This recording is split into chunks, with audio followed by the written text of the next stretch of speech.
We are in control of our thoughts and behaviors. We can't control all of them, but my goal is to be as deliberate and non-reflexive as possible. How do we get to that place?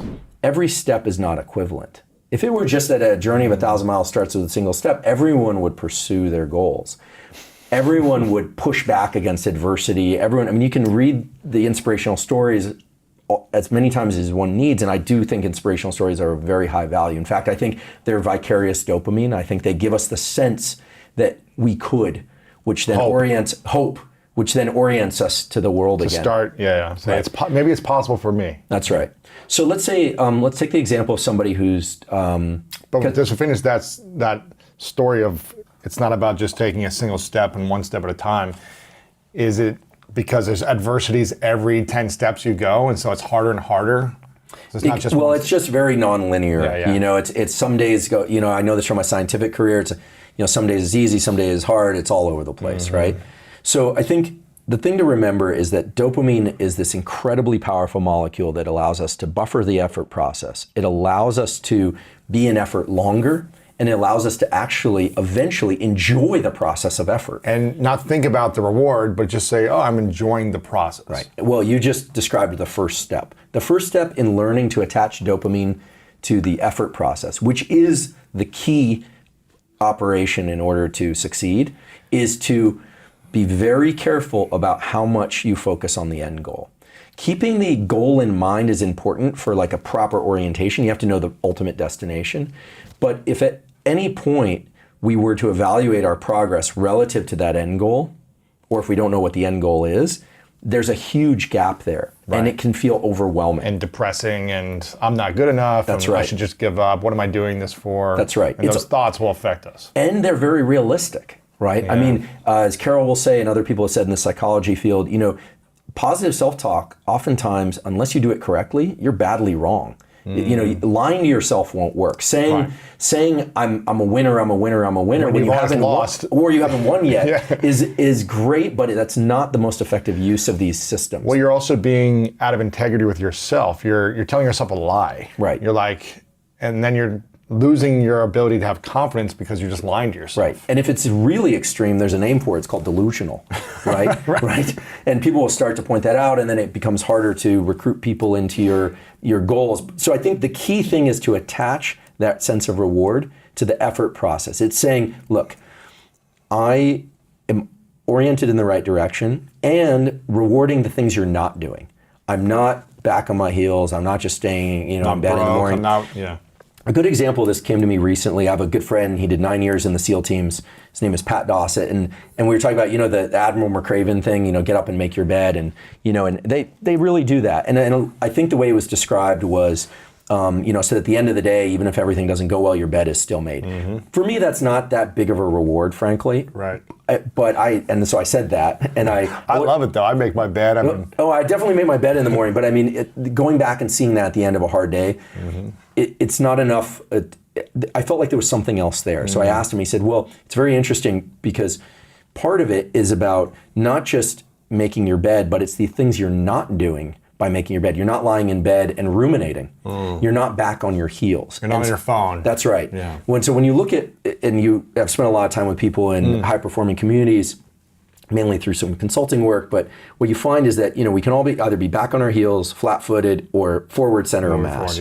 And when you look at people who are in these high-performance communities, they try and keep their center of mass forward, almost through what seem like trivial things, like making your bed or making the cup of coffee. But it's not just about what you're doing; it's all the things you're not doing that can put you down the path of ruminating or put you down the path of unhealthy behavior. So the key to this is, if we want to be very concrete, we should probably focus on actions. And I'll use fitness as an example because it translates to everybody, whereas people's circumstances differ. Let's say somebody really wants to take on a fitness routine. They hate running, or they want to lose weight in a healthy way, this kind of thing. So we've all heard the example, well, you put your shoes by the door on day 1. Day 2, you put them on. Day 3, you go out the door. Day 4, you walk around the block, and then, and then eventually they're running marathons. Okay, great. But to sustain that behavior, or even to make the behavior pleasurable and to give you energy, the key is to subjectively reward those steps. So it's not going to be, let's say I go out and I run a mile. And my goal is to run 10 miles in a few weeks. The key is, as you're in the strain of that mile, the hard part, you want to tell yourself, this is the good part. This is the part that gives me energy. And I'll be very surprised if people don't actually feel like they could continue further. So it's a journey of 1,000 miles starts with is made up of, single steps. But the key is to reward the harder steps, not the easier ones and not the ones where you get the thing that you want. Don't reward yourself for putting your shoes on and taking a step outside. You could if that was a huge barrier for you. If it's very hard. If it was very hard for you. But running the 10 miles is hard. Right. Find the wall and push a little bit further through that wall and reward that process. So this is why I think reps in the gym, the final reps, like reps to failure, are usually not the best example. First of all, most people aren't doing reps to failure, and it doesn't translate to young kids and stuff where they probably shouldn't be doing heavy reps to failure, this kind of thing. What you want, however, is if you're going to go there, to think about this is the hard part, because that's when adrenaline, norepinephrine are getting maxed out, and that's when you have an opportunity to bring dopamine in and teach those neural pathways to slam that back down.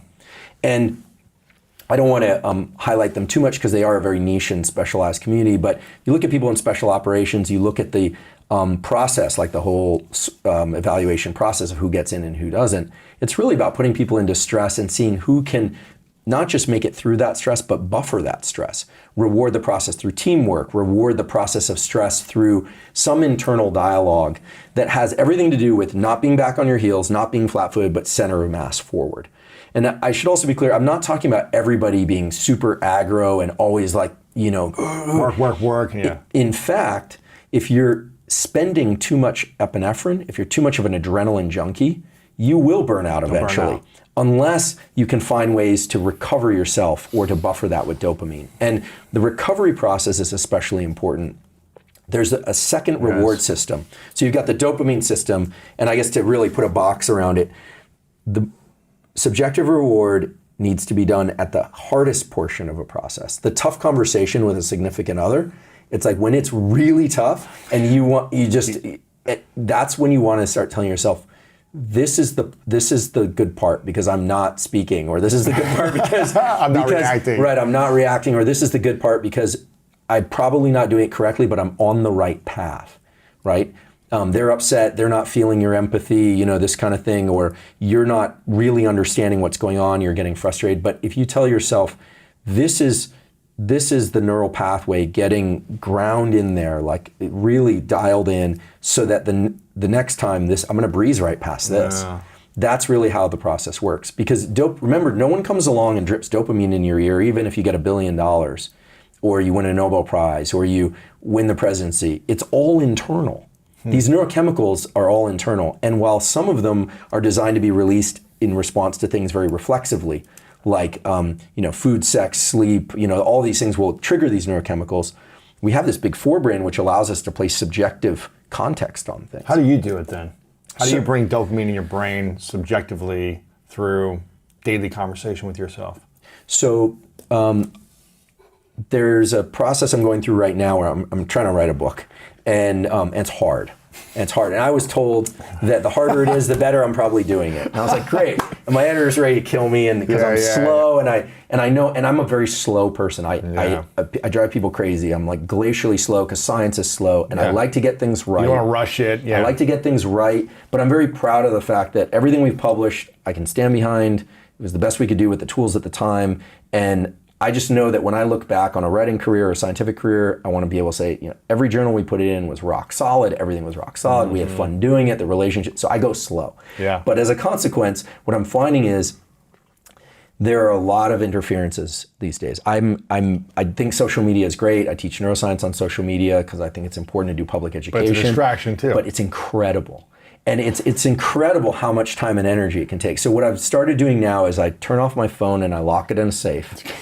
And I experience extreme anxiety. Right? It's so weird. Why is that? Is it because it gives you so much dopamine that when you're not having it? Well, this is scary because I actually think, brief anecdote, on the weekend I was driving, there's a kid that I mentor, and I picked up my phone and I was texting while I was driving. And he said to me, this is really embarrassing for me, he said, I wish you wouldn't text while you drive. And I put it down and I realized, this is crazy. I know that my life and his life is far more important and the lives of the people around me are far more important than any text message, which means I wasn't doing it rationally. It's just pure reflex at this point. So I don't think I pick up the phone because I don't even know what I'm looking for there anymore. It's just become reflexive. Wow. So for me lately, the longer I can keep that phone in a safe and write on a grant or this book, what I tell myself is the agitation is good. At least I'm not doing that. And then I find that as I start to write and I get into the process, I start feeling good about it, and I'll pause and say, okay, I have control. I have ultimate control over my behavior. I can put that thing away. There might be a nuclear war out there, and I'm just doing this anyway. I have control over my thoughts, my feelings, and behavior. So I tell myself that, and then I find I have immense energy, and all I want to do is write. And I kind of tunnel into the process. Wow. And I think that sometimes people need to write these things out for themselves so it's really concrete. I think some people are so unskilled at subjective rewards that writing it out is really powerful. So what would you write out for yourself as a subjective reward for this experience? As long as I'm writing, I'm on the right path. As long as I'm not writing, I'm looking at my phone, I'm not on the right path. Because for me, the 2 or 3 things that are most important for my career are writing grants, working on this book manuscript, and writing scientific manuscripts. I mean, there are other things as well. And anything else that you're not doing is holding you back from doing that. That's right. So you need to be focused, center mass forward on doing those things. That's right. So I don't do any jumping around, power poses, things like that. I will use tools to kind of ramp up my dopamine. There are certain songs that are really embedded in my emotional thing that go back to, when I was a, wild, skateboarding punk rock teenager that will get me fired up.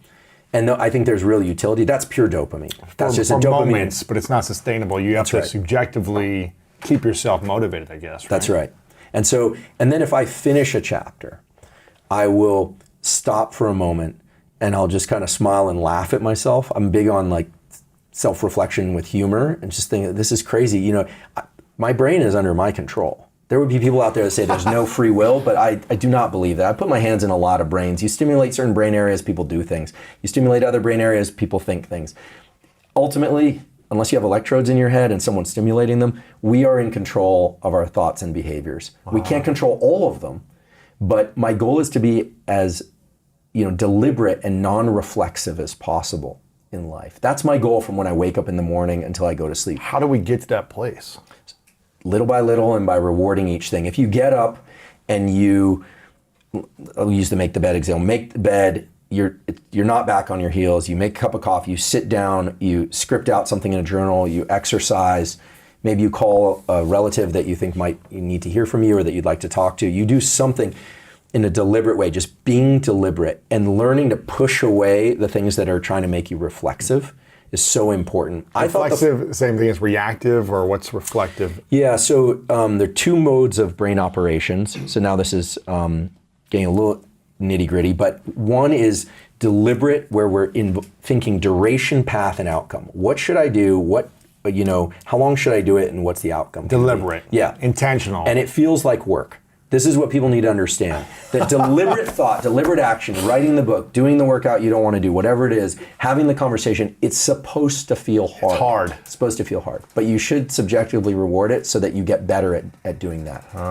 So it's supposed to feel hard because it's associated with this release of these neurochemicals that create this agitation. The mental strain you feel when you're learning something is the trigger for neuroplasticity, for your brain to change. Say that again, the mental strain you feel while doing something is the what? Is the trigger for neuroplasticity. Which neuroplasticity allows you to expand your mind to do more things. That's right. So neuroplasticity is a process of taking something where there's duration, path, and outcome, where I'm working hard, I'm thinking hard, maybe it's a hard conversation, maybe it's a business plan, maybe it's a scientific career. And the goal of neuroplasticity is to make things reflexive so you don't have to think about them, right? For instance, I just started taking Spanish class one-on-one, and it's extremely hard. It makes me want to say, why am I doing this? Right. This is going to take me years until I'm conversational. Who knows how long until I'm fluent?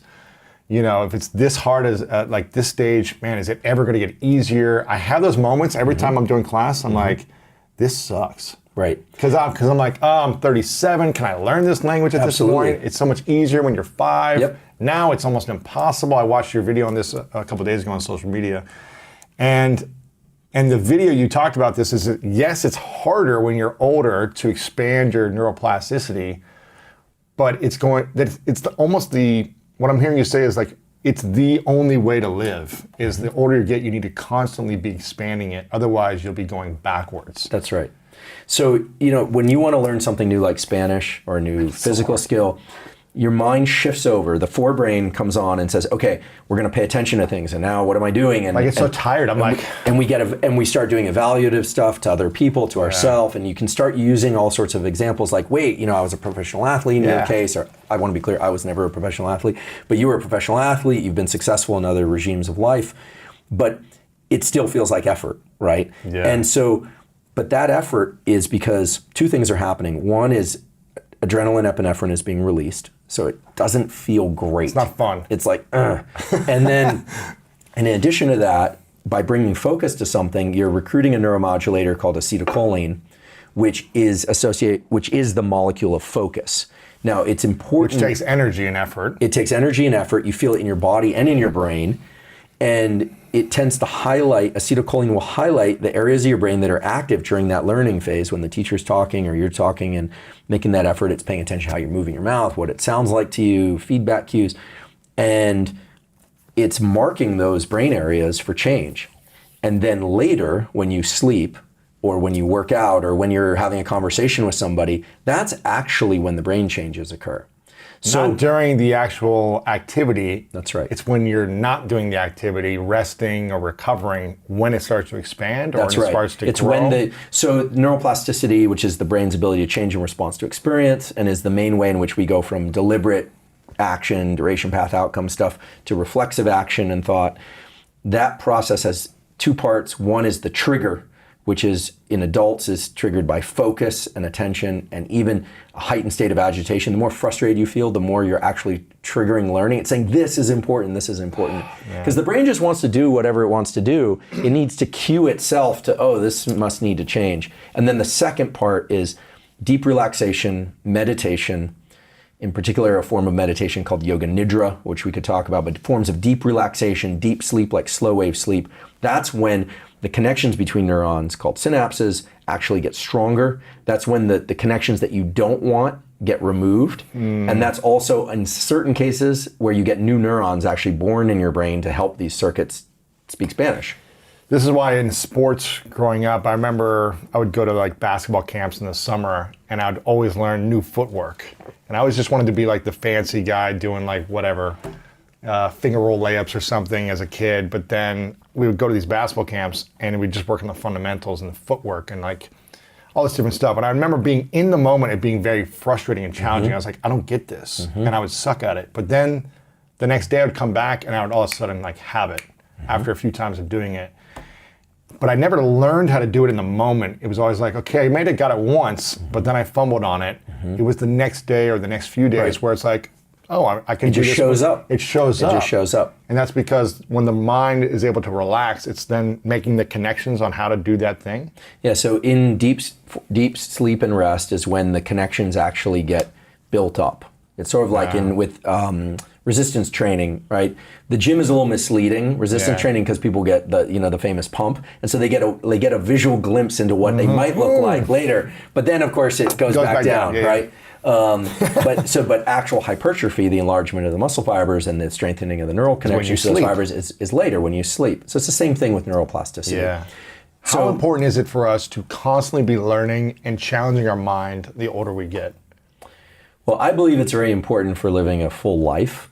And my hero in this, two heroes actually, is I would say Richard Feynman, the great physicist, who had a very playful attitude about learning. That's one thing that I really should illustrate. If you are in frustration and strain, just have fun. A sense of play is great because in play you have focus, you have intention and alertness, and it keeps you light enough that there's that dopamine release. Dopamine is released in play for a reason, because kids and animals, young animals and young children, learn social interactions through play. Yeah. A puppy bites another puppy, and the puppy barks out loud. That's why they have those sharp puppy teeth, to say that's too much of a bite. Then they play a little bit more. They're finding the boundaries. They're finding the limits to which they can use physical force for hurting another or just for playing. They learn soft bite. Play in animals is an ancient form of sampling these neural pathways. And as adults, we tend to be more demanding of ourselves. We don't tend to embrace as much play. Richard Feynman is somebody who really incorporated a lot of play into his adult life. He learned how to, in addition to being a Nobel Prize winning physicist, he also played bongo drums. He learned how to sketch and paint late in his life. He did float tanks. He was kind of a wild man, but he had a lot of fun, and he was a lifetime learner. So I think it's important because it's a great way to learn dopamine release, and it's a great way to expand one's experience of life. This is when I was in Poland with Wim Hof earlier this year. I took a group of like 13 guys, and we were all nervous to get into this ice tub together for 10 minutes, like up to here. And for the first 2 minutes, it was not fun. We were just like, this sucks, this is cold. But then all of a sudden we were like, let's have fun. We're gonna be in here for 8 more minutes. We might as well try to enjoy it. So we started chanting, we started singing, we started just in a rhythm together, like smiling. And it was like, it's more enjoyable. It's still gonna be challenging, but you might as well try to have the most fun in the challenge than just suffer, right? Yeah, team and community, not by coincidence, is a powerful tool for buffering stress. Children can learn very easily. Their brain is hyperplastic, and very quickly the whole job of the young brain is to take things that it's taught and very quickly pass it over to reflex, including morals and beliefs. Automatic. And this is what's scary is also, the things that kids hear and they believe and they're exposed to, those beliefs become reflexive. Now around age 25 or so, the brain is still plastic and forever for the entire life, but then you need more focus and you need what's called self-directed plasticity, neuroplasticity. Self-directed meaning the only person that can change their brain for the better after about age 25 is the actual person. You can't force neuroplasticity on somebody, positive neuroplasticity. So the other element that's really important to plasticity is this deep rest phase. And it's associated with the release of the molecule neuromodulator serotonin. Serotonin is a reward molecule, just like dopamine, except that it's released in the brain in response to the subjective experience that we have enough resources. So when we eat a big meal, or we enjoy, even better, when we enjoy a meal with friends or family, and it just feels like one of those incredible evenings, you're reset. It's that feeling of being reset. It's an antidepressive effect. When we are, when you hold, if you hold your child or a partner that you love, or your dog, if you love your dog, there's this feeling of having enough. And so whereas dopamine is really the molecule that makes us look at things outside the boundaries of our skin, like to be in pursuit of things. It really is the pursuit motivation molecule.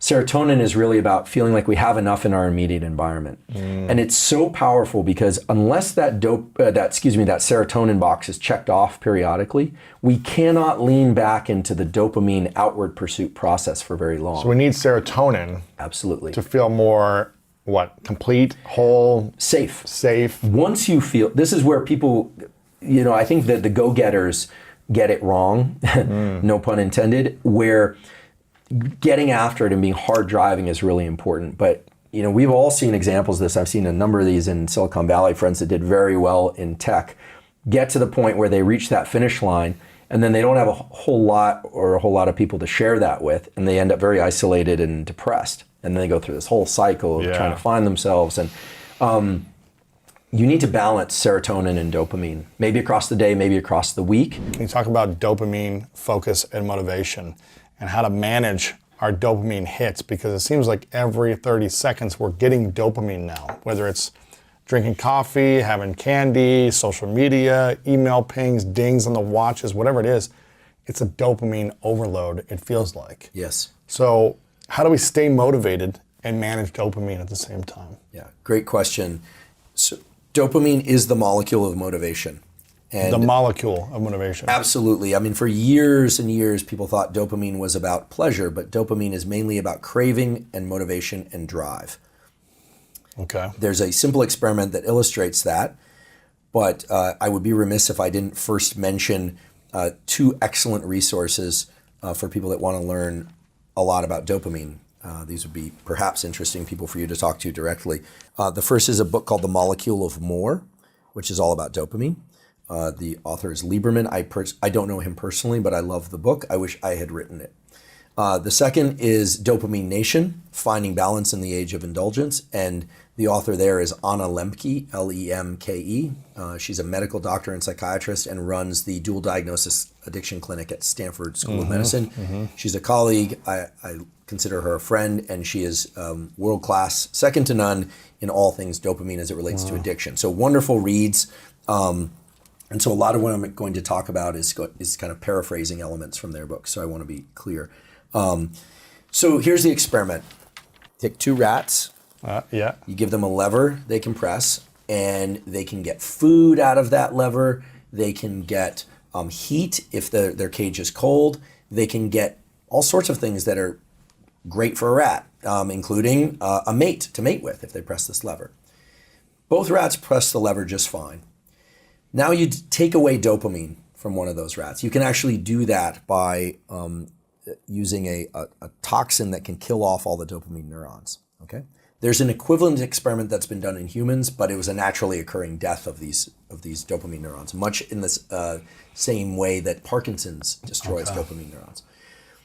What you find is that both rats or both people still experience pleasure from food, from sex, from warmth when they're cold, from cool when they're too warm, etc. However, if you take that rat, both rats, and you move them 1 rat length away from the lever, so they have to just do a little bit of work in order to press the lever. Or you take a human who has no dopamine neurons or very little dopamine, and you make the pleasureful thing a little bit more challenging to get to. The ones with no dopamine do not pursue pleasure at all. That's just one example of what now are hundreds of examples in the neuroscience literature showing that dopamine is the molecule of pursuit, craving, motivation, drive, pick your favorite word. So dopamine is a good thing in motivation. Provided it's in proper levels, yes, that's right. Okay. If your dopamine is depleted, you will feel not motivated. Now, there's a double-edged sword here because many things, as you mentioned accurately, trigger dopamine release. Look, seeing a positive comment, a compliment, food, the more palatable a food, a really tasty chip compared to a slice of a potato that's baked but doesn't have anything on it, one truly releases more dopamine than the other. I could list off a number of things, but we have a baseline level of dopamine.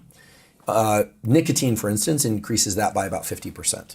Gives you more dopamine. Dopamine is released. You have 2 major dopamine pathways in the brain. There's one related to movement, one related to reward. It's broadly speaking. There are others, but broadly speaking, the so-called mesolimbic reward pathway.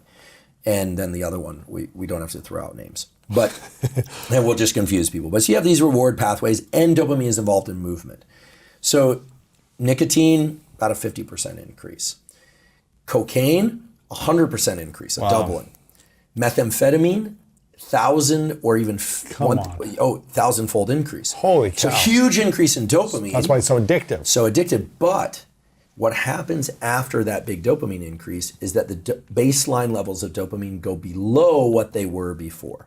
How low that drop is below baseline is proportional to how big the increase was before. That's why it's so addictive to stay on these things. That's right. Well, and that's why if you're getting lots of little dopamine hits from things, as we call them, you're going to feel kind of depressed, and those things don't feel as rewarding anymore. Okay, now eventually the system can reset if you don't indulge. Let me give an example. This is a true story example. I out of respect for the individual, I don't want to reveal his name, but in talking about dopamine, someone I know has a child. The kid is in his 20s. He was a decent student, excellent athlete, really charming, nice kid. I've known him since he was little. And he reached a point where his friends had graduated high school. He went to community college, and he kind of fizzed out of that. He wasn't into that. This resonated with my earlier story. He was working a job, but then he wasn't feeling like working. And he was convinced he had ADHD, and he was depressed. And he started taking off down the path of medication, which, by the way, have helped many, many people. Most of the medications for ADHD, by the way, are drugs that increase dopamine. Because dopamine increases focus, it increases motivation, and it increases drive, essentially, the willingness to get into action in pursuit of goals, just like the rats that have dopamine or the humans that have dopamine pursue. The ones that have depleted dopamine do not. So this guy, who is a real story, was struggling in a major way. So about 3 months ago, he was watching a lot of videos online. He was texting a lot. He was mainly playing video games. Video games. But he wasn't really enjoying them as much anymore. And one thing you see with people with ADHD is they actually can focus if they're really interested in something. Right. Why? Because their dopamine levels are elevated and they're able to focus. He heard about the dopamine system and Anna's work, and I talked to him, and he decided to do what some people call a dopamine fast, but for him that meant no video games, and he did 2 weeks of no screens, which at first I think was agonizing for him. Oh my gosh. It's now 3 months later. It's a little less than 3 months later. I actually talked to his parent today, working full time, off all ADHD meds. Has a girlfriend. I don't know if that's related or not, probably because he's got his life together a little bit more, which is an attractive feature as opposed to someone who's, spiraling out, doing nothing, living at home, which frankly is an unattractive feature, regardless of, boyfriend, girlfriend, whatever. Yeah. He's very focused on his work. He's excited by things, and he allows himself a short period of time each day where he plays video games, and he enjoys them again like never before. There is a simple explanation for this, which is that his dopamine system is reset. When you're constantly pursuing things, eating highly palatable foods, engaging in very stimulating anything, any behavior that's very stimulating, there's a drop below baseline, and it takes an increasingly great stimulus, high threshold stimulus, in order to excite you. So if people are feeling bored, unmotivated, unstimulated, most of the time it's because they are overindulging in things that keep pounding this dopamine system, but the baseline of dopamine is going down, down, down, down, down. Now there are a few hacks that can actually help, and Anna talks about some of these in her book. The main thing is if someone is engaging in any truly addictive behavior or substance, or a behavior that just doesn't feel like it's that great, but you're finding yourself doing it compulsively. Like what? What are some examples here? Texting, Instagram. I limit my Instagram time to 2 hours per day, which itself just sounds like a lot. I'm a grown adult, and I spend 2 hours on it. But I do a lot of work there, right? I'm trying to put out content that's educational. You're creating, but sometimes I think to myself, yeah. like, I'm a grown man. I'm spending 2 hours a day on Instagram. Well, that's a lot of where we spend our time now. Yeah. But if you allow yourself 4 hours a day on social media, you'll probably find that you're scrolling, you're not even sure what you're looking for. You're like, what am I doing? Yeah, Exactly. I just wasted this time. Exactly. And what you're looking for is something to jolt that baseline. So you want to limit those behaviors, or in some cases, if it gets really severe like it was for this individual, you want to eliminate. Completely, for 30, 60 days. Ideally, it's 30 days. Now, this is the same prescriptive that they give alcoholics, heroin addicts, etc. But some of those drugs, of course, have actual withdrawal symptoms that can be problematic. These days, I'm not a pot smoker. I've never liked drugs or alcohol. I kind of lucked out that way. But and I'm not trying to demonize. I'm not passing judgment. But cannabis, for instance, is pretty in prominent use, and a lot of people. The idea of 30 days without that I think they probably say they could do it, but it would be very challenging for them. And I'm not here to tell people what to do, right? Then there's about drugs, alcohol, or anything. But the idea is 30 days of no interaction with that thing, person, behavior, all sorts of things, so that you can enjoy other things. I like to say, addiction is a progressive narrowing of the things that bring you pleasure. And if I may, enlightenment is a progressive expansion of the things that bring you pleasure. Right. All of that hinges on this dopamine system. So you have to be very judicious in your interactions with things that deliver pleasure, or else they will soon not deliver pleasure, and they will diminish your pleasure for everything else that you interact with. So the way to think about this is just to set up constraints. And as I'm stealing Anna's words left and right, forgive me, Anna, she has many more important things to say, and she says them much more eloquently than I, but she says, we don't give our kids chocolate cake for breakfast. But we sort of understand that dessert comes at a certain time of day, and after completing certain things. But for some reason, we just allow ourselves to just dive into this immense dopamine sensory landscape of social media. Because social media isn't just comments. You and me saying, oh, like Lewis put something up. There's that stuff's great. But then there's also a lot of violent stuff, politically intense stuff. There's a lot of friction. There's a lot of joy. Yeah. You're essentially going to the dopamine carnival. And so you need to restrict the amount of time. Yes. And especially if you're somebody who wants to get work done and your work is not the social media. And I'm pointing at social media, but this could be anything. Anything that you enjoy. Food, for instance. You don't want to overindulge in highly palatable foods. It's just bad for us. We know this for a number of reasons. So the key is to take this dopamine system and set it up for you to be able to be motivated and focused. And the way to do that is to make the experiences around that thing that you want to be motivated to do a little less or a lot less exciting. What do you mean? This is why I don't listen to music these days or check text messages while I'm in the gym. And sometimes I'll listen to a book or a podcast, but I really try and just work out, including while I'm running. Why? Because these days we are layering in dopamine. We're getting dopamine from the energy drink we're drinking. Okay, big increase in dopamine. I forget the actual numbers, but I think it's 1.8 times increase. And some of them have L-tyrosine, which is a dopamine precursor. Some of them have caffeine, which also increases dopamine and upregulates dopamine receptors. So you're getting it from the energy drink. Plus, it's the video game you're playing. Plus, you're with your friends. It's just a dopamine soup, which sounds great, except that other things that you do afterwards are going to seem understimulating. And you're going to think, I can't focus on this. Yeah. So I also kind of wonder whether or not you were having trouble focusing in your class because the Canelo fight was that awesome. It was insane. It was amazing. Yeah, he's amazing. He's amazing. Yeah. I am a boxing fan. It was crazy. And if you had to build a boxer, you'd build him like that. Just his head, his shape, the right hook. And it was just like the roar of the crowd and just the energy. It was amazing, man. Yeah, it's great. There's a beautiful story unfolding there with him. But yes. So that could be it too. There's a kind of a letdown, and so I think it may be helpful for people to understand that the postpartum depression that people feel after a big celebration is real. That's real. And if you just wait a little while, that system will reset. You don't have to necessarily wait 30 days, but if you just had a great party, you should expect that there'll be a long tail of joy, but then you might feel a little low, a little underwhelmed. So true, man. And if you're going to sit down and try and do work and you're finding yourself not that focused, you might want to think about some of the behaviors that led up to that work. So I really try to get into my work in a focused way by making the period right before it's a little boring. Frankly, going outside, getting some sunlight, drinking my mate, it sounds like a pretty boring life, right? It's not like blasting a bunch of music and getting really amped up. But I'm able to get a nice peak of dopamine during that work bout. And I think that's a functional dopamine increase. And then afterwards, yes, indeed, there's a drop. Now, there's some other hacks that Anna's talked about. And again, we can look to our friend Wim Hof. Other people have done this, although this was happening long before Wim. There's a beautiful study published in the European Journal of Physiology showing that getting into cold water, so this could be cold shower, could be ice bath, could be any number of different plunge type things or an ocean or whatever that people want to use, for anywhere from 3 to 6 minutes, creates a 2.5x increase in dopamine that lasts many hours. So it's a unique stimulus because it's not like a spike and then it drops. It's like a long arc increasing your baseline dopamine. Increases alertness, feelings of well-being.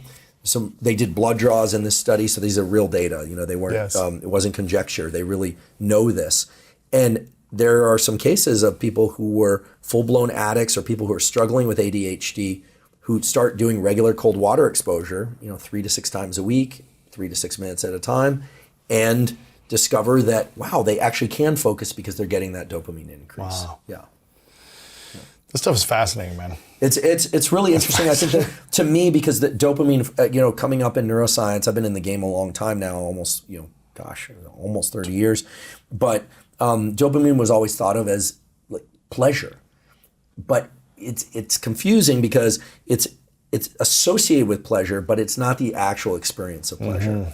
And immediately after sex, immediately after any powerful experience that's very pleasurable, dopamine system crashes down.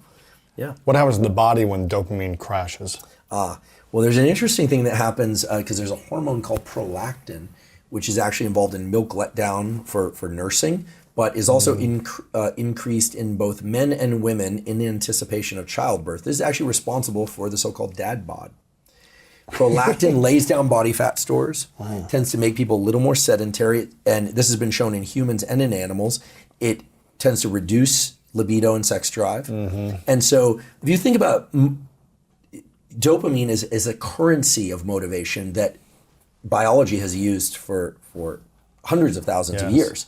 So, whether or not, we think about currencies like dollars or euros or bitcoins or Ethereum, all of those actually relate to dopamine. Dopamine is the fundamental currency that we're all working for.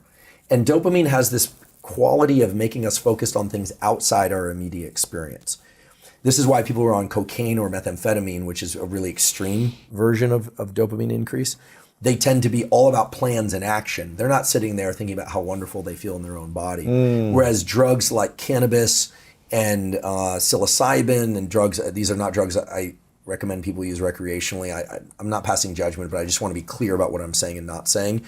That any drugs that increase serotonin tend to make people kind of still, focused on their internal landscape, their thinking. It's kind of an internal reflection thing. So the serotonin system and the dopamine system are kind of antagonistic to one another.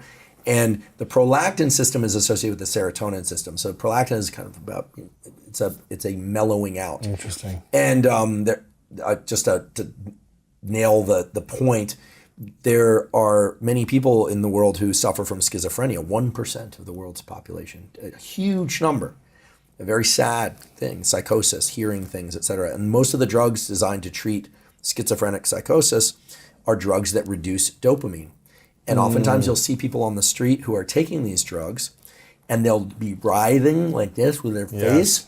Sometimes men will have gynecomastia, they'll have breast development because these drugs block dopamine, increase prolactin, and disrupt the motor pathways that are associated with movement. Wow. I say this for two reasons. One is it illustrates the relationship between prolactin, dopamine, movement, et cetera. But the other is to hopefully invoke a little bit of empathy for people that oftentimes we will see people who, if they're shouting and acting crazy, that's probably an unmedicated person who's bipolar or has schizophrenia. But if you see someone in their catatonic or they are writhing and acting very strange, that's a person who's, we don't know for sure, but very likely is actively trying to treat their own psychosis to eliminate the voices and things of that sort. So I say that because we have a big homeless population issue in California and elsewhere too. And oftentimes we see people acting crazy and we think, oh, they're, we make this disparaging judgment, and everyone's prone to doing it, of course, but they're crazy. But oftentimes those crazy movements and the things they're doing are the reflection of drugs that block the dopamine system. Gotcha. Yeah. Sorry, I don't mean to make it dark, but I think that there is 1% of the world's population is a huge number. That's a lot. And a lot of people suffering from these things. Ultra performers, the people we study, these people we profile, these top 1%ers, they do things differently, and they have realized that success and greatness is not related to the volume of tasks that you complete, but simply the significance of them.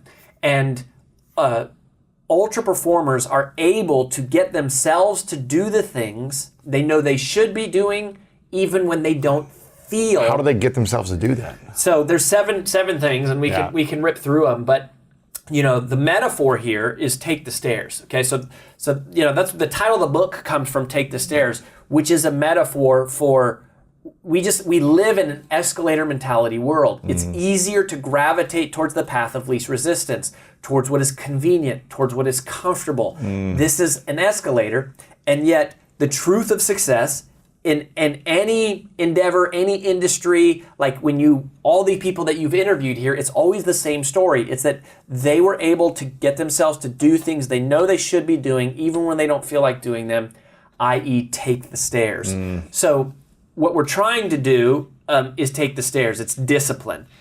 Discipline is the antidote to procrastination. Yes. And there's 7 key strategies that we can talk through, but understanding that the enemy is procrastination, and these 3 types, which we haven't covered the third one yet, but procrastination is always there. And in fact, so the third type of procrastination is called priority dilution. And this is fascinating to study. Priority dilution is the chronic overachiever's form of procrastination. What's different about it is, unlike the first two, so classic procrastination and creative avoidance,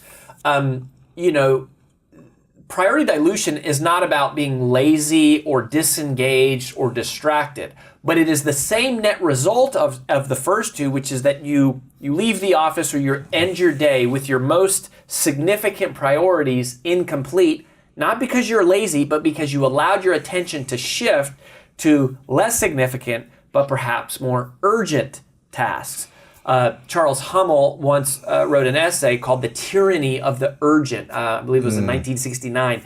And he's talking about how we are victims to the tyranny of the urgent.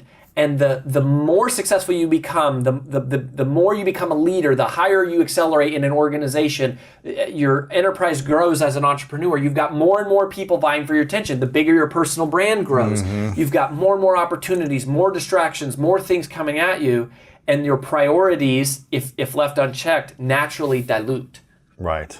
So you got to, yeah. Okay. So priority dilution. So that's the third type of procrastination. Yes. So, the question is, all right, if procrastination is problem, what's the solution? Right. And I really believe the solution can be boiled down to one word. And it's a word that nobody likes. It's discipline. Yeah. And it's not hard work. There's a difference. There's a distinction.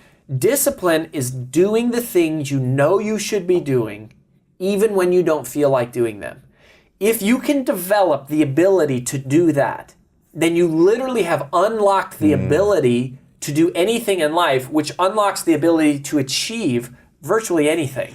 Yeah, and I think Greg McKeown was talking about, the effortless pursuit of accomplishing. Like, how can we, what's there's like the path of resistance that will get you there, but when you know you need to take the hard path, how can you make it feel effortless? How can you play games with yourself when you got to do chores? How can you sing a song when you're mopping the floor? Whatever it is, how can you make it feel effortless so it's not like this is exhausting and draining and I got to do this in order to get somewhere in 10 years. It's how can I reframe my mind around the activity to support me in having energy in the thing I don't want to do. So let's talk not be drained by the thing that I don't want to do. Yes. So that is the first principle. Actually, it's called the paradox principle of sacrifice. So now you mentioned Greg McKeown.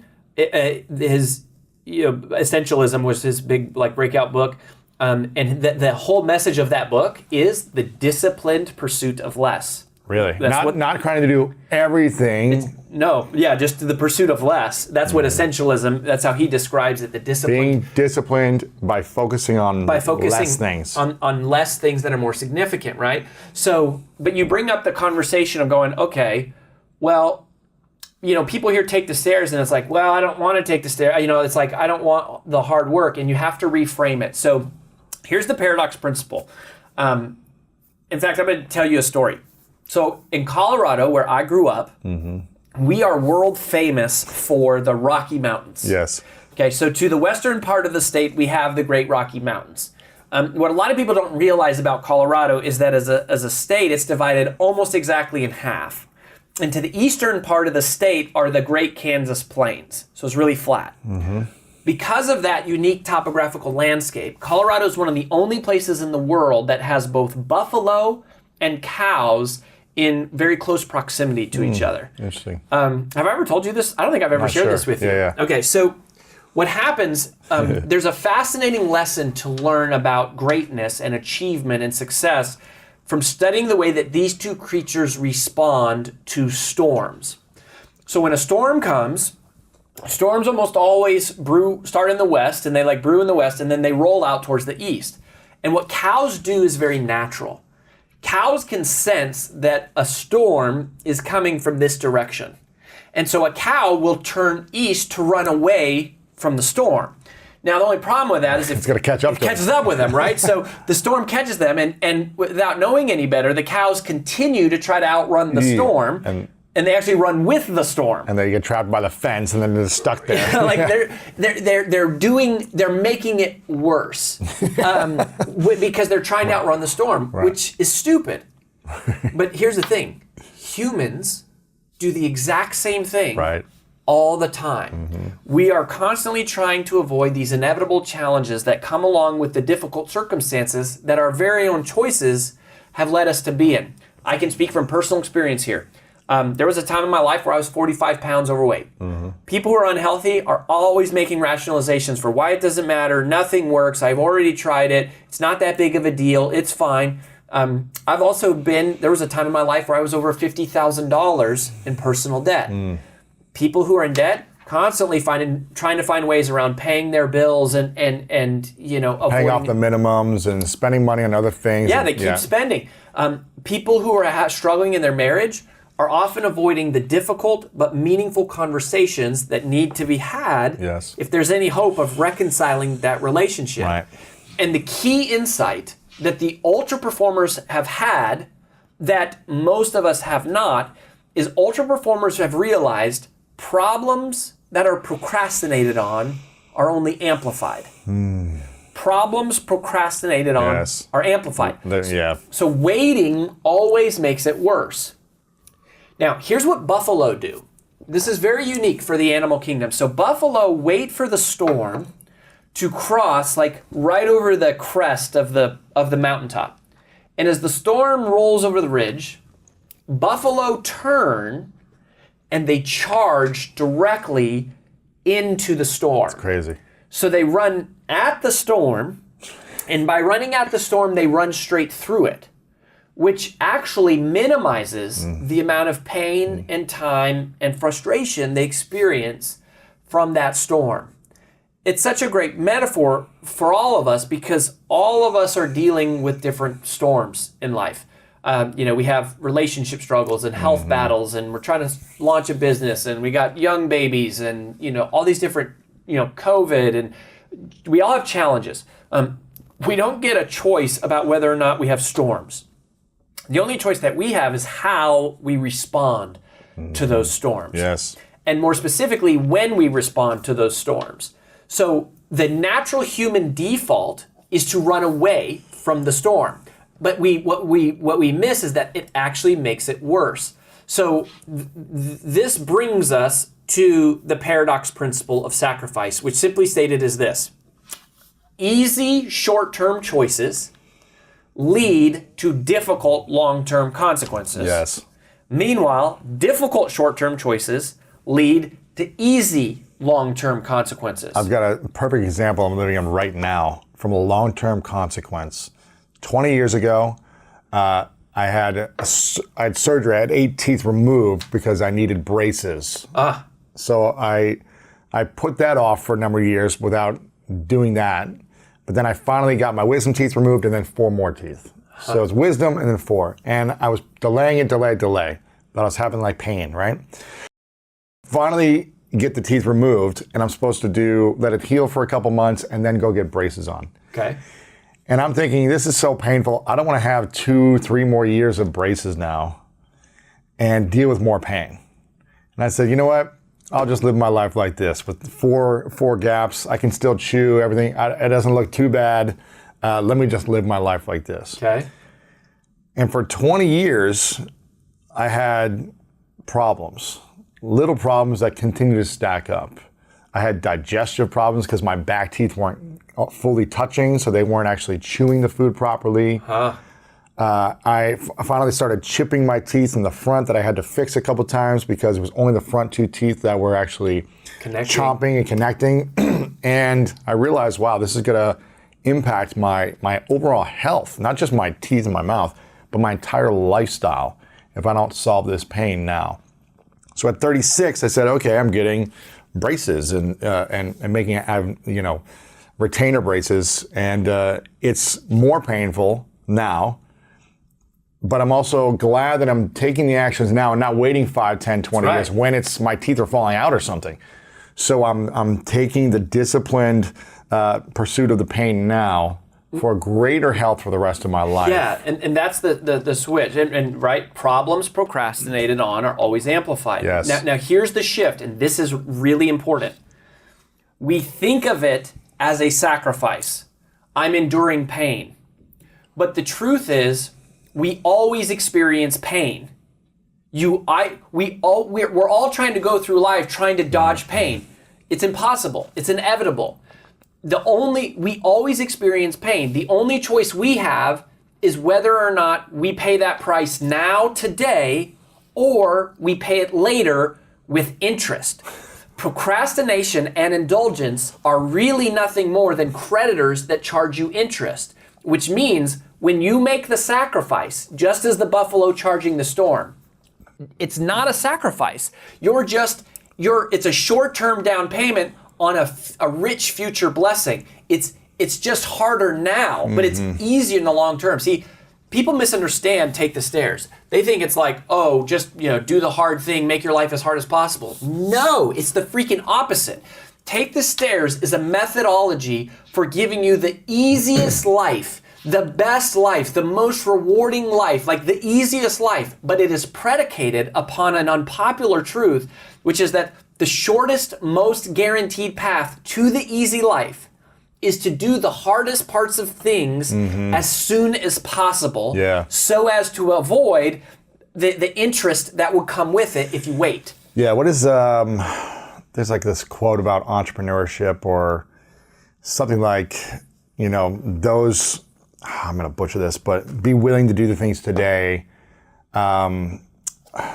It's like a meme online. Do what others want so to have what others can't. Yeah, later. Yeah. That's do the things that others aren't willing to do now so you can have what others won't have later for the rest of your life. Yeah, Dave Ramsey says live like no one else so later you can live like no one else. Exactly. And teaching people to get out of debt. It's like if you don't pay the price today, you'll be paying the price forever later. Right. So it's like, it's not, is life going to be hard? Life is hard either way. Yeah. It's, do you want it to be a little bit hard now or a lot of bit hard later? Exactly. So that's the reframe. And this is what was really fun about the Take the Stairs book was realizing, ultra performers don't like discipline any more than I do. I like to sleep in. Yes, but they have learned to train their brain to think differently about it. And you have to train the brain to process choices differently. Yes.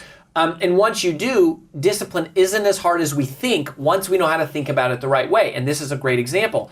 When you make the calculation, most people just go, oh, that's hard, I'm not going to do it.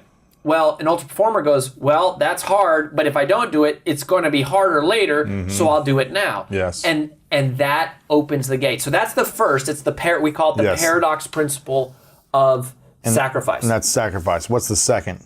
Yeah, so the second one is the buy-in principle of commitment. And this is really interesting. So whenever we're forced to make a choice, a decision about something that is hard, there's two types of energy that are expended in our decision making. We have a visual for this that's called the commitment continuum. And so basically, the first type of energy is the one that we all think of. It's the physical energy required to execute the decision. For example, let's just take an easy one like New Year's resolution, I'm going to lose weight, right? When the time comes to go to the gym, the thought process for most of us sounds like this. We say, do I feel like working out right now? And what's the answer to that question? No, never. I don't feel like working out now or ever. Yeah. And for many people, most people, that's the end of the conversation. The human brain is not designed for success. The human brain is designed for survival. Right. Survival is about conserving energy. Success is the opposite. Success is about expending energy, doing things that are uncomfortable. So it doesn't mean if you do this, if you struggle with procrastination, if you've made bad choices, it doesn't mean you're doomed for failure. It actually means you have a perfectly functioning, healthy, normal human brain. But success is not normal. Success is not average. Success is not what most people experience. If you are trying to experience success, you need to rewire, literally, the neural pathways in your brain. It is a neurological rewiring that you're doing to yourself. It's like you're reprogramming your own computer. Right. And part of that is knowing that we learned from the ultra performers, there's another type of energy expended in our decision making, which isn't physical energy, it's emotional energy. And what we learned is that there's emotional energy expended in simply making decisions. And in fact, very often, the emotional energy of making the decision is much greater than the physical energy of executing the decision. And if you think about the gym example, it's not getting ourselves onto the treadmill once we're at the gym that's the hard part. It's when we're sitting on the couch deciding Right. whether or not To go to the gym. To go to the gym. Yeah. But once you get there, the physical energy is there. It's the emotional energy that is clouding the decision. It is making it feel worse than it actually is. Is that why it's important to, when you make the commitment, to schedule the commitments in? Yeah, I mean that helps. Every little thing helps. But Right. so here's the strategy to follow through on commitments that you make that become difficult, which happens. Yes. Okay. So in the commitment continuum, you make this decision, emotional energy is expended, and then it becomes difficult. And you've got two choices. You can move forward with what you said you wanted to do, or you can turn back towards the way you've always done things. So I'm going to go to the gym 5 days a week for the year. That's my commitment. Oh, for the whole year, yeah. That's what someone might say. New Year's resolution. I'm going to go to the gym 5 days a week for the year. Yeah. So yes. So it could be that. It could be I'm gonna double our growth. I'm gonna triple our growth. Here's what happens in the moment when it becomes difficult. Most people, okay, the attitude that most of us have is like, is this possible? Did I make the right decision? Can I do this? And the key is to instead ask the question, how? Not, is it possible? Can it be possible? Do I feel like doing it? Okay, most of it, it's should. It's should versus how. Most people say, should I do this? Should I follow through? Should I make a different commitment? And you end up becoming what I like to call a shouldhead, right? Don't be a shouldhead, because should gravitates you back towards the neutral, towards the safe. The mindset of the ultra performer is 1 degree different, and their attitude says, well, I'm in this for good. I already committed to this, and so the question is how? How will I pull this off? How will I execute this commitment? How will I hit that target? How will I meet this deadline? How will I get out of debt? How will I lose that weight? How will I save this marriage? How? And so you have to intentionally create the question how, okay, so that you don't inadvertently create the question should. Because should I, or can I, or is it possible, pulls it back towards the negative or towards the neutral. And here's the thing about the brain and just science in general. Neutral isn't good enough. Neutral is negative. Neutral is absent a positive charge. Neutral is negative. So it doesn't mean you have to be like over the top, crazy, like, banging on your chest, doing affirmations like all the time. Like, you can do those things. It just means you have to at least be on 1 degree to the side of, I'm not allowing myself to question if I'm going to keep the commitment. I'm dedicating 100% of my energy into asking, how am I going to keep this commitment? Sure. It's not, should I stay married? It's, how can I fix this? How can I stay married? How can I resolve this? Right. That 1 degree of separation in the brain over the course of time creates a trajectory of 2 completely different outcomes for the same person. Got it. Okay. So that's about the question how around the commitment. Intentionally ask the question how. Okay. And what would be the next step then? Yeah. So focus is one of them. As we just kind of breeze through some of these, focus is the idea that focus is power. How does someone stay focused when life happens? When you go through someone dies in the family, when the pandemic hits, when you go bankrupt, whatever. Someone breaks up with you, you lose your job. How do you stay focused under extreme emotional breakdown? Well, you can't allow your ability to stay focused to be dependent on your circumstances, because there's always circumstances. Always. There's always something going on in your life that's creating challenge and difficulty and pressure. So it's almost like certain things need to be non-negotiables. Yeah, you decide. So here's what you do is you decide. You have to decide each and every day, consciously, intentionally, deliberately. I know we did another episode on multiplying time and the focus funnel. Yes. That is kind of a framework that's from the Procrastinate on Purpose, my second book, about how to figure out what to focus on. But at the end of the day, you just have to decide what you are willing to and wanting to go after, and realizing that until you accomplish those things, everything else in your life is a distraction. Everything else is a distraction. But focus is power. And when you have diluted focus, you get diluted results. Right. Most people are getting diluted results in their life, not because they're not smart enough or not good enough. It's because they're distracted. They are allowing their time, attention, and resources to fragment, to dissipate, to disintegrate, to spread. And what you need is focused energy to create a breakthrough. And this is the example of Sheehan's wall, right? Yeah, we talk about that with personal brands. Who is Sheehan? Or what is the Sheehan Who is wall? Sheehan and what's his wall? I always love this concept though.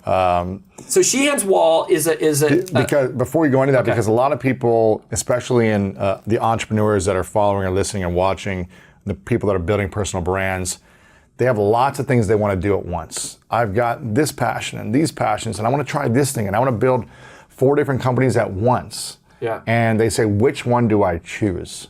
So when someone's got a lot of passions, they want to do it all at the same time, how can this example support them? Well, is your question, how do they know which one to choose, or I guess set up with why do they need to choose one? Yes. Why do they need to choose one? Okay. So Sheehan's wall is an illustration. We named it after Peter Sheehan, who is a colleague of mine. He's a speaker, really brilliant guy.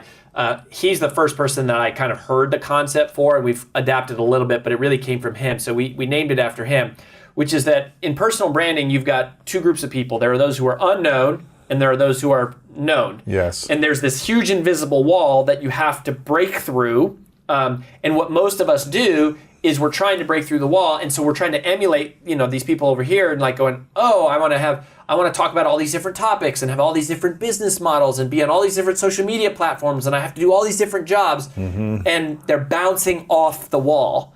They complain about noise, but they actually are the noise. They are part of the noise because they're doing a lot of different things. And when you have diluted focus, you get diluted results.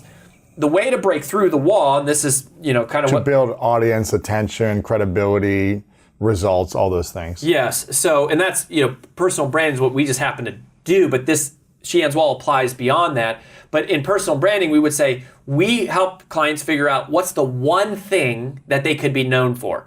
Find their uniqueness is the term that we would use.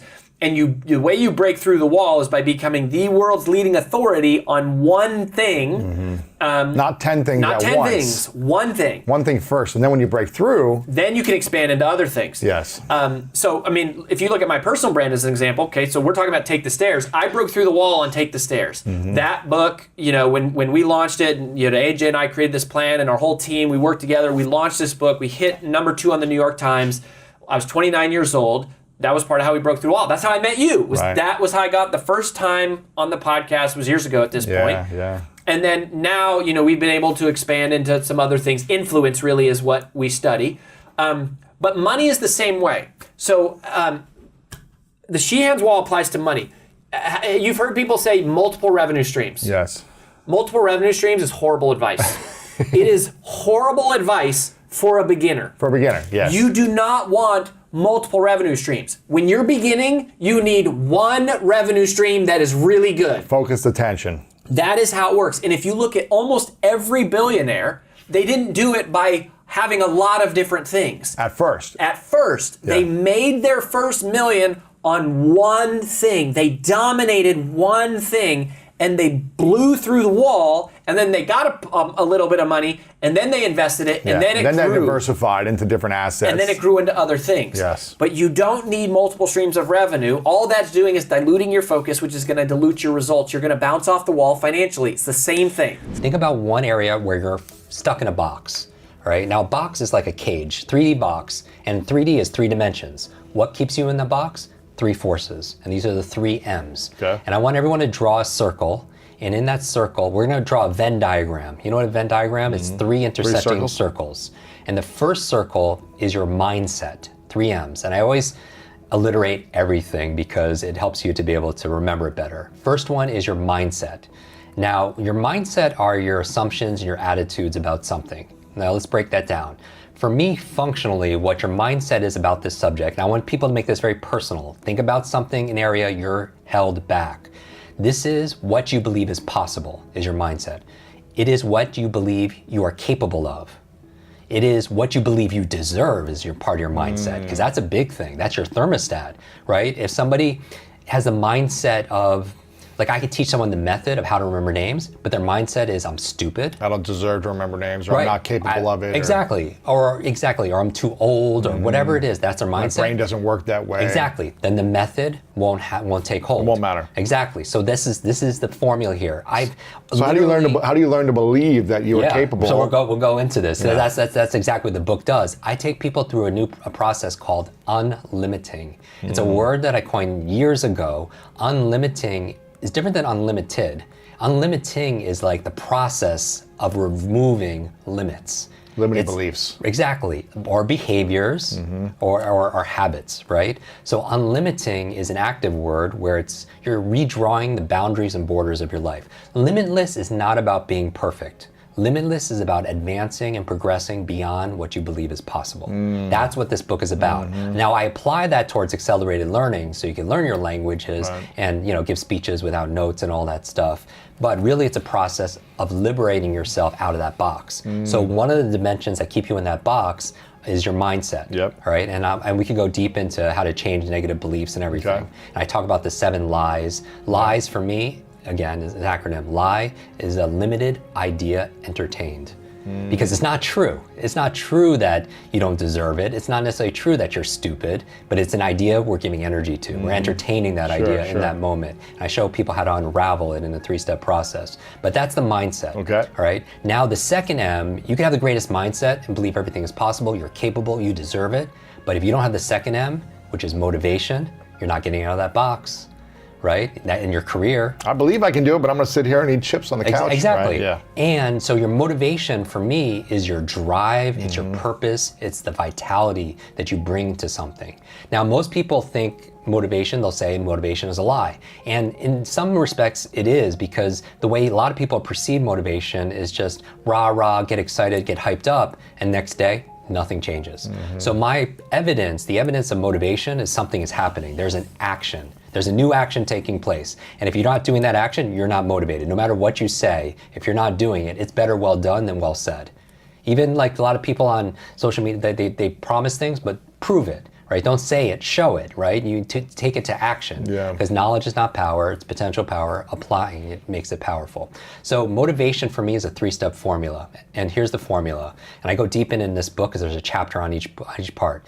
The key to sustainable motivation, how to overcome procrastination, if you're putting things off, this is the key. It's this: P times E times S3. Now, this is a formula for sustainable, not just a surge in motivation, right? We've all watched the Limitless movie where he takes a pill and he can learn languages and read really fast and remember everything. And Dr. Mark Hyman, who wrote the foreword of the book, who's a mutual friend of both of ours, and I know he's been on your show, he says that there is no genius pill, but Jim gives you the process for a brighter brain, right? like It's the process, and there's no side effects, right? Yeah, it's good. But going back to this, when he had a surge of motivation, but then when the pill wore off, it goes back to no motivation. But this is the key. There's no pill, there's a process. And these 3 things, P times E times S3, is sustainable for the rest of your life. Because I've lived on no sleep for over a decade, right? My sleep has gotten much better since of recent, just some breakthroughs just in medicine and everything else like that. But, I had sustainable motivation. I was still doing all the conferences, still doing my podcast every week, still speaking and traveling and doing all this stuff, because I had these 3 things. Number 1, so the P stands for purpose. Now again, if you feel not motivated in any area of your life, some people could have motivation. Now some people are very motivated to sit on the couch and binge watch Netflix. They're highly motivated to do that, right? But if you're lacking motivation to work out consistently, and now here's another lie, limited idea entertained, is that you have to enjoy the activity. right? Like, it doesn't mean that you have to do that. Like, I was having this conversation with Tom Bilyeu, right? And he was like, I work out 4 o'clock, 5 o'clock every morning. I was like, do you enjoy it? He was like, no, I don't like working out at all. But he's motivated, doesn't miss a day. So he has the motivation. So motivation doesn't mean you enjoy it. Like every morning, I do my cold showers, like Wim Hof, right? It's not fun all the time, but. Exactly. I grew up in the Northeast. I hate the cold, right? But I do my cold showers or my ice baths. I post all the time on Instagram about doing it because I know I have a purpose. Yeah. Right? So I don't enjoy it, but the P in the formula is purpose. Reasons reap results. And if you get the reason, so even if I'm not getting my sleep, I have a purpose. I have a reason to help people every single day. I want every single person that comes in contact with me, whether it's on my podcast or a video or a book, their brain is better off because of it. And so that's my reason. And really, you know my story. Like my first student 3 decades ago almost, she read 30 books in 30 days. And what was her purpose? Her mother was dying of terminal cancer, 2 months to live, 60 days. And the book she was reading, health, wellness, energy, right? Wow. And she ended up saving her mom's life. Wow. And that's when I realized that if knowledge is power, learning is our superpower. And I dedicated my life to make that kind of difference. And that's what, so I have my reasons to do something. So I don't have to pump myself up. So P is purpose, tap into your reasons. And it can't be intellectual. You have to feel it, of course, right? And you could even feel the pain. Like who's counting on you to do this activity? Who's watching you? Who's role modeling you, right? Who's counting on you to show up today? It could be painful too, but if it gets you to move, that's what's important. Have that reason, the purpose. This E, now here my mind does this thought experiment, scientific experimentations, right? If somebody just has a reason, are they always motivated? Are there any cases where they're not motivated? And I said yes, if they're lacking the E, energy. So somebody could have a reason to work out, or they could have a reason to read, or learn Spanish, but if they're trying to do it late at night and they didn't sleep the night before, or they had a big processed meal. It's hard to have the motivation. Exactly, and they're a food coma, they can't be motivated because they lack energy. So in the book, I talk about 10 keys for brain energy. The 10 things that I do to light up my brain, and one of them is our brain foods. Another one is optimizing your sleep. So I do a whole area of what I've learned really moves the needle for maximizing your sleep. Because how's your thought process if you don't sleep? How's your focus? Foggy. How's your memory?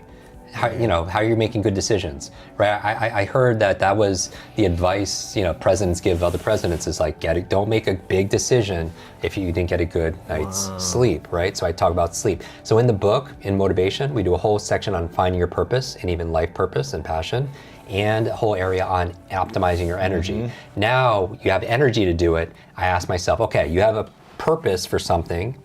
To work out or whatever, you have, or to start a business, you have the energy. In what case, if you're like doing this critical thinking, in what case won't you be motivated? Let's say you want to start a business or whatever. You're just procrastinating on starting that business. Number one, you have the motivation, you really need it, and you know why. You have the energy because you're eating the right foods, you're maximizing your sleep, you're with not energy vampires. Yes, there is. S3. What the problem is you're making it too big in your mind. That will keep you from being motivated. Starting a business, like where do you even start? Or getting that perfect relationship or having perfect health, that's way, way too big. So what do? Small, simple steps. That's what will keep people unmotivated. They could have the reasons and purpose, they could have the energy, unlimited energy, but they don't know where to start. And because they make it too big in their mind. And a confused mind doesn't do anything. Confused mind doesn't do anything. So clarity is power. I like that. So small, simple step. All you have to do is ask a magic question. What is the smallest action I could take where I can't fail? It allows me, give me some progress, but I can't fail. What's the smallest step? And I cite the work in here of the habit experts that you and I have interviewed. Dr. B.J. Fogg's or the James Clear's Atomic Habits, and really my take on how to make sustainable habits, because what you do repeatedly becomes that habit. But it starts with a small, simple step. What's an example of that? I want people to read a book a week. It will change their life. I think if there's one thing that would change their life immediately, long term, it's just read every day. Reading is to your mind what exercises your body even more than audio. And my podcast, and I do everything on audio. I still encourage people to read because it activates a different part of your brain. Also, and I listen to audios when I drive, when I work out. But when the people are tested in terms of what they read, in terms of comprehension, what they listen to, reading the actual more, and they'll understand more. You know why? Is not only does it activate a different part of your brain because it's active, because listening can be passive, like watching a movie or anything can be very passive. You don't have to get involved, but reading forces you to get involved. But the second reason why is because usually when someone's listening to something, they're doing something else. And they're trying to multitask. Yeah. They're cleaning their house, they're working out, they're driving, so their attention's not fully on what they're listening to, so that's why the comprehension is down. But reading every single day is a great activity. But I don't tell people, read an hour a day. A small, simple step to get someone reading is read one sentence. That's a small, simple step. Open up the book. That's a small, simple step that you can't fail, right? And nobody's gonna stop at one sentence. The example Dr. B.J. Fogg talks about with tiny habits is, hey, we know flossing is good for your longevity. Just do one tooth. One tooth. Yeah. And who's gonna stop at one tooth, right? So how do you break it down? And really motivation is energy management. It's really about energy management, meaning when you have clarity and purpose, it gives you energy, right? When you have energy, like if you eat the right foods and everything else, vitality, you have energy. And small, simple steps requires very little energy, requires very little effort, output. And there's something in memory called the Zeigarnik effect. It's by a psychologist, a woman who in Europe noticed that at the cafe she frequents, that the waitstaff would remember all the orders until they were delivered. And once they were delivered, they would forget it. And the Zeigarnik effect, which is her last name, means that the mind doesn't like open loops. So and all of the series that you binge watch knows this, because at the end they open up a loop. Yes. And you're like, one more. Who does that? Like one more. And you end up watching until like 2 a.m., 3 a.m. because it doesn't like the open loops. Well, starting something like an order, remembering someone's order, and then it delivered, it closes the loop. Well, when you start something anywhere, your mind still keeps an open loop about it, so it's more likely to finish. And that's another way to overcome procrastination. Break it down into small, simple steps where you can't fail. Yeah. That's the 3-step formula. So I do a chapter, so this is really 3 books in one. It's a whole book on mindset, on how to eliminate negative self-talk, how to be able to get rid of negative beliefs that you don't deserve it, you're not capable of it, how to have optimization, so a chapter on purpose, a chapter on energy, a chapter on small, simple steps, and then I added a chapter on habits and flow, because the ultimate state, and you've had Stephen Kotler and all these amazing people on here talking about flow state, is when you're in the zone. Where you lose flow states is you lose your sense of self, you lose it's effortless, and you lose your sense of time, and there's no motivation required because you're just in the zone. You know that as an athlete, when you're in the zone or you're on stage and it's just coming through you, right? We all have those moments. So we debunk and apply this method for a whole chapter on flow. And then finally, you could have the mindset and motivation and still be stuck in that box. Because again, let's say you believe everything is possible, and that's your mindset, and you're capable and you deserve it, and you're motivated, but if you don't have the last M, which are the methods, then you're stuck in that box. Okay. You could believe that you deserve this income, you could work hard all day motivation, long. but if you're doing the wrong things, then you're not gonna get the result. If you're doing the wrong marketing tactics, or if you're doing the wrong things in a relationship, right? If you're using bad advice. And in here, I document the example of learning, because we learned very poor, antiquated methods of learning in school. It was rote repetition. To learn something, repeat it 100 times in your mind. And the problem is it just takes a lot of time. And it's not the optimal way the brain learns. The human brain doesn't learn through consumption, it learns through creation, right? The human brain does not learn by consuming, it learns by creating. And so we also learned a bad habit, a method of reading, which was sub-vocalization. Sub-vocalization is, have you ever noticed when you're reading something, you hear that inner voice inside your head reading along with you? Yeah. Hopefully it's your own voice, it's not like somebody else's voice. The reason why it keeps you reading slow is if you have to say all the words in this book, you can only read as fast as you could speak. That means your reading speed is limited to your talking speed, So how do you, not your thinking speed. how do you limit the conversation in your mind? Yeah, it's interesting, right? Because the question becomes, everybody reads about 200, 250 words per minute because that's how the average person talks. Speaks, wow. But do you have to say, the question becomes, analyze it, common sense. Do you need to say all the words in order to understand what those words mean? No. The truth is no. Like when you see a stop sign, you don't say to yourself, stop, but do you comprehend what that means? Of course. It's a 95, symbol. exactly.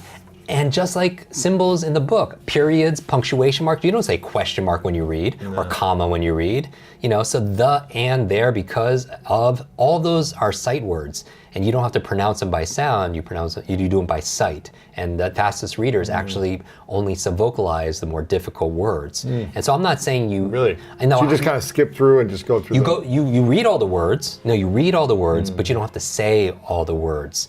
And so that subvocalization is my example of an old method, an antiquated method that will keep you in that box of learning slow. So let me do an example. Here's a sentence from your book on part 2 about mindset. Yeah. And if I were to read this, I would read it slowly, just because that's how I'm used to it. I would say, and I already get nervous reading out loud from my childhood fears of You're not stumbling. alone. You're not the deeply alone. held beliefs, attitudes, and assumptions we create about who we are, how the world works, what we are capable of and deserve, and what is possible. Yeah. Mindset.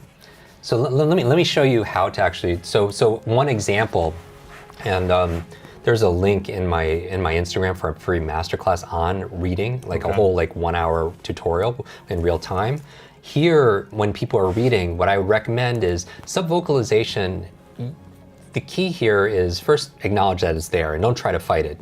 Don't try to not subvocalize, because if you know this from your study of the mind, you can't not do anything. You can't not think of a purple giraffe because you have to do it. Yeah. So the more you try not to say the words, the more you're going to do it. Plus, you're going to be talking to yourself. Am I really understanding this? And you're not going to understand it because you have two things You won't going get on in at the flow, once. yeah. Right, exactly. And so the goal here is when you read past a certain speed, 400, there's a subvocalization threshold where you can't possibly talk any faster than that.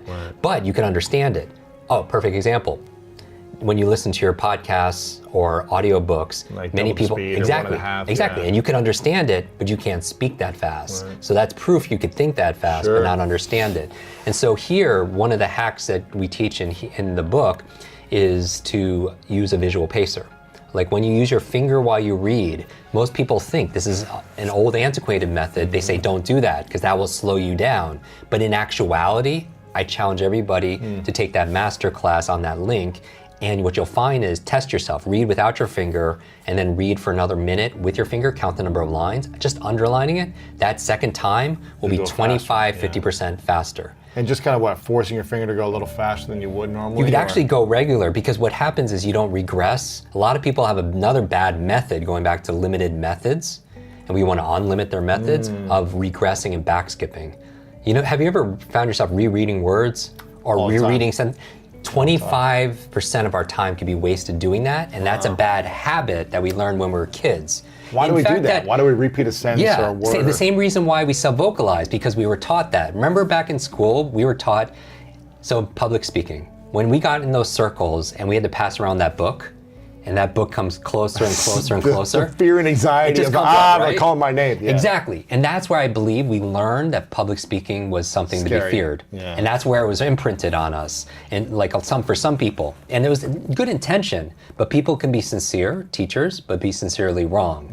And I got that. I couldn't even read at that time. So when that book came to me, I would just look at it and it would look like hieroglyphics. Pass. Yeah. Exactly. And I would do that. And I would cry. It would be so embarrassing because everyone's looking at you and you have to perform. And that's where I think my fear of public speaking, why I wouldn't do the book report or speak on it and everything came from. But the other thing teachers had you do is once they know you could pronounce, and you had to say it out loud to make sure the teacher knows you're pronouncing it phonetically, right?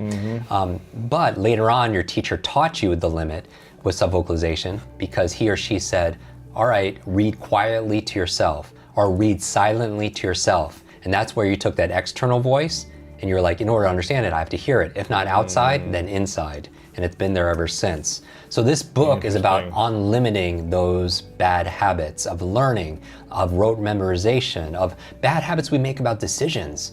Like why are people dating the same people or making the same financial mistakes and everything else? It's not insanity doing the same thing over and over again. It's a bad memory. And we weren't taught decision making. So like in the book, I talk about 4 supervillains that hold us back. And it's What are really, because I those? talk about superpowers. Yep. 4 supervillains, and I'll go back to the model and make this very like aha to everybody. 4 supervillains that are holding you and your team back, your children back, your team back, your employees back, your spouse back. Number 1, and they're all driven by technology, digital deluge. Digital deluge is this information overwhelm. It's like, do you feel nowadays like you can't keep up? It's like taking a sip of water out of a fire hose. Yeah. And here's the thing, people buy a book, but they don't read the book. Right? It just sits on their shelf. That's me. It becomes shelf help, not self-help, right? And here's the That's thing. good. Buying a book is a different skill set than reading the book. I'm really good at buying books. Yes, I'm and not people that are- some good at people are reading the excellent book. I books, can right? buy books all day long. Exactly, but reading is a different skill set, but digital deluge is a real medical condition. They call it information fatigue syndrome. Higher blood pressure, compression of leisure time, more sleeplessness. And this is happening if you own a business or you have managed a team, that 4 or 5 hours a day on estimate are we spending processing information. Just think about your team, how much they have to process. A lot. Right? That means half of their salary is being paid to process and learn and read. So if someone's being paid $80,000, $40,000 is just to read something. Oh my gosh. So if I could double their reading speed, that's a huge amount of time. Like if it normally takes 4 hours to read something and you read it in half the time, 2 hours, what's 2 hours of the course of a year? That's like on math. And we can't even do the math because that's another one of the digital Exactly. challenges. Okay. But that's, even if you save 1 hour a day, 365 hours a year. Right. 40-hour work weeks. How many 40-hour work weeks? 9. 2 months of productivity we get back just saving 1 hour a day on something ubiquitous like reading. That's why this book will help you read every other book and Okay. save you time. That's so amazing. digital Digital- deluge. yep. Number 2, digital distraction. With every ring and ping and ding, every app notification, social media alert, it's training our distraction muscles. And we are so good at being distracted. That's why so much of my morning routine that people do, like something simple like brushing your teeth with the opposite hand, right? Because it engages the opposite side of your brain, which is good for making new connections, neuroplasticity, but it's also good for making you present. You have to focus. Right, it forces you to be in the moment. So it's something you do every day, that little things where you get novelty, where it focuses you to be here as opposed to about everything else, right? And how you do anything is how you do everything. So if you wake up first thing in the morning and touch your phone, I think you should have a to-do list. I think your not to-do list, Don't touch your phone. yeah, don't touch your phone first hour a Yeah. day. It rewires your brain to be distracted, and also it rewires your brain to be reactive. I can't stress this enough. When you pick up your phone the first hour of the day, and a lot of people talk about this, and we have videos, my video with Simon Sinek has 28 million views on just this thing on Facebook. It literally just says, don't touch your phone because it rewires your brain to be distracted and reactive because you're fighting fires. You're on the defense. Like, why are you gonna check your email and voicemail and takes you off tangent and you're not even focusing on what's most important, like in terms of your win? Our friend Brendan Burchard says this exactly. And you're like, you have a lot of quotes that you remember, but he says, your inbox is nothing but a convenient organizational system for other people's agenda for your life. Boom. Wow, Brendan Burchard. Your inbox is nothing but a convenient organizational system for other people's agenda for your life. So don't go on the defense. So don't pick up your Yes. phone, because when you wake up, you're in this relaxed state of awareness. You're very suggestible. So it's training your distraction and your reaction. You have to be proactive. You want to be a thermostat, not a thermometer. A thermometer reacts to the environment, a thermometer sets the environment. So digital distraction second. Third supervillain that's driven by technology, that's potentially holding you back, digital dementia. Digital dementia is where our phones become an external storage device. It keeps our to-dos, right? It keeps our phone. How many phone numbers did you know growing Still a up? lot growing up, yeah. Yeah, how many do you know now? One. Like, if there's one person, My own. is there somebody 2 you maybe. text and call all the I time? know my mom's because I've had to like write it down as Exactly. like emergency contact. Exactly. Yeah. But if you don't have your phone with you, or the phone is battery's dead, you can't. Now here's the thing. Nobody wants to memorize 200 phone numbers. No. I don't want to do that. But isn't it concerning that we've lost the ability to remember one, or a passcode, or a conversation we just had? I believe 2 of the most costly words in name. life. Yeah, in life or business, I forgot. Every time you say the words "I forgot," you lose credibility, you lose trust, you don't show you care about the person, you lose a sale. I can't tell you how many clients come to me saying, "Look, I forgot, I called this person by the wrong name, and he was so offended that he didn't do the deal with me. I lost $1 million commission." Like those kind of things, right? And how are you going to show somebody you're going to care for their future, their finances, their health, their family, if you don't care enough just to remember their name? right? So we do 13, 14 tips on just how to remember people's names. We covered it in the previous episode also as well. Okay. So digital dementia is where it's a real source. I mean, Dr. Daniel Amen has talked about it. Other people have talked about, don't be over-reliant on technology to do everything. Memory is a muscle, and it's use it or lose it. That's why I'm such an advocate for mental fitness. I remember I walked into the office one day, I picked up the phone first thing in the morning, and a woman's voice was like, I love you, I love you, I love you. I'm like, whoa, who's this? She was like, I found it. She went through our online memory course, and she was given a family heirloom, a necklace by her grandmother. It didn't go to her mother or her 3 sisters. It went to her, and she hid it somewhere in her house. She forgot. And she thought for 3 years, she thought it was stolen. She felt so much guilt, and she got so much shame from like her family, and she just passed on for generations. And after going through this course, and she woke up at 2 a.m. in the morning, ran down 2 flights of stairs, went behind the boiler in her basement, pulls out this crevice, the necklace. Wow. And I was like, I didn't teach you a method on how to find lost items in this program. She was like, I don't know what it is, but my focus, I'm just remembering this without even using a method. It's just, she was like, thank you for giving me my brain back. Because she felt like her brain was 20 years younger, because it was fit. And that's what I'm talking about. Mental intelligence is very important. Yeah, facts, figures, foreign languages, you learn how to do that in the methods of the book. Mental fitness and mental health, that's also very important. Yeah. Where if you're physically fit, right? So if you were going to go up Runyon Canyon or wherever, if somebody is not physically fit, they're going to have to use more effort, more energy, because they're not trained. And so if you're an athlete, you could help them as a coach in 2 ways. You could show them the strategies, like how to do a forehand or a backhand or hit a golf ball, and you could take them into the gym and optimize their fitness, their heart rate variability, their foods and everything. So get people mentally fit, digital dementia. And finally, the last one that we talk about in the book, digital deduction.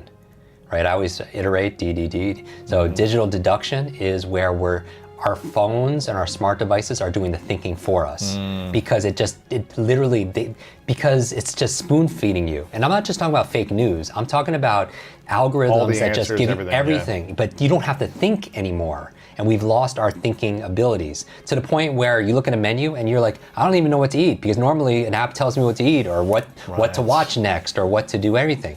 They're seeing kids, they have lower ability to critical thinking abilities, analysis ability, reasoning ability, because of phones, because our smart devices are making us stupid. I do 3 quick things. 1, I take 3 minutes of those 10 minutes after I've changed my body, and I focus on 3 different events in my life that I'm grateful for. And it changes your biochemistry. But there's a value to it, because the 2 emotions that mess up your business, your life, your relationships are